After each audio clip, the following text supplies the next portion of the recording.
gravity is a non-contact force that pulls everything down. Well, that's not quite right, because down is kind of like the direction that we define based on the direction that gravity goes, because the way that I say is down would be the opposite to the way someone in Australia said was down. So gravity really pulls all objects towards the centre of the Earth. But that's not quite right either, because if I went to another planet and dropped a ball, it's not like that ball would fly off towards the direction of the Earth. No, the ball would fall to the ground of that planet.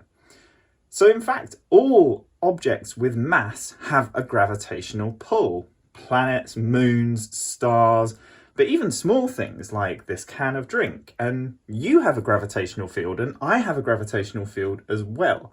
It's just that gravitational field strength is proportional to mass. And it really only gets noticeable once your mass is about the size of a planet.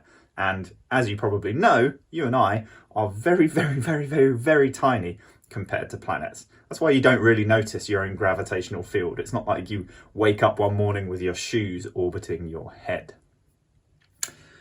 But one thing that we do notice is that things with more mass are heavier in a gravitational field. So mass must have something to do with it. I mean, it's harder to lift a bowling ball than it is to lift a leaf. So what does the mass have to do with the gravitational field strength? Well, the mass is what gives you a weight in a gravitational field. Weight is the force that pulls these two objects towards each other. It's the force that pulls something down on Earth towards the centre of the Earth.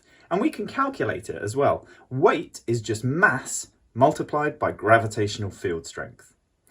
Here on the surface of the Earth, the gravitational field strength is about 9.8 newtons per kilogram. So if I want to work out my weight, I've got a mass of about 60 kilograms. So I'm just going to do 60 times 9.8, and that tells me that my weight is 588 newtons. Weight is a force, so we measure it in newtons. Now, if I were to go to the moon, I would weigh a lot less. I haven't changed myself, I've still got a mass of 60 kilograms, but because the moon is a lot smaller than the Earth, it's got a much weaker gravitational field strength. In fact, it's only about 1.6 newtons per kilogram. So that means on the moon, I would weigh 60 times 1.6, which is 96 newtons. Well, there you go, that's the basics of gravity.